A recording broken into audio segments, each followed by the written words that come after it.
దేవుడి మీద ఆన నేను తెలంగాణకు అన్యాయం చేయబోను అని అంటాను. ఈ 10 ఏళ్లలో ఏ రోజైనా దేవుడి మీద ఆన అని తెలంగాణకు అన్యాయం చేయరని కేసీఆర్ చెప్పగలిగిండా? ఇవాళ దేవుడి మీద ఒట్టేసి మరి నువ్వు చెప్పుకునే పరిస్థితి ఎందుకు వస్తుంది?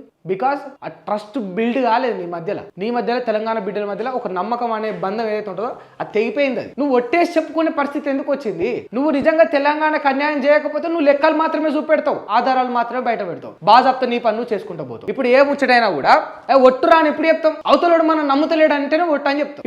ఇవాళ రేవంత్ రెడ్డి దేవుడి మీద ఒట్టు నేను తెలంగాణకు అన్యాయం చేయాలని చెప్పుకునే పరిస్థితి ఎందుకు వచ్చిందంటే నమ్ముతలేరు నిన్ను కనుక. ఆ నమ్మకం ఎవరు పొడగొట్టుకున్నారు? నువ్వే పొడగొట్టుకున్నావు. రేవంత్ రెడ్డి జీవితంలో ఒక అద్భుతమైన విషయం ఏంటంటే ఇవాళ రేవంత్ రెడ్డి ఇంత గొప్పగా ఎదగడానికి కారణం రేవంత్ రెడ్డి ఇంత డౌన్ ఫాల్ అయి కింద పడిపోవడానికి కారణం కూడా రేవంత్ రెడ్డి. ఆయననే లేపుకున్నాడు, ఆయననే తొక్కుకుంటున్నాడు. ఈయన తొక్కుకుంటూ వచ్చిండా తోలు తీసుకుంటూ వచ్చిండా నాకు తెలియదు, కానీ ఇదైతే నేను క్లారిటీ చెప్పగలుగుతాను. ఇప్పుడు తీరొక్క దేవుళ్ళ మీద ఒట్లు పెట్టి చెప్పుకునే పరిస్థితి ఏంది? ఇది పిల్లలాటన. ఎట్లా ఉంటుంది అంటే స్కూల్లో వాని దగ్గర రబ్బరో చాక్మారో పోయింది అనుకో, వానికి ఒకరి మీద డౌట్ ఉంటుంది. అరే సూరిగా నువ్వే తీసినవరా నా రబ్బర్ అంటే, అరే ఒట్టు ఆ దేవుని మీద ఒట్టురా, నేను తీయలేరా నన్ను నమ్మురా అని అంటారు.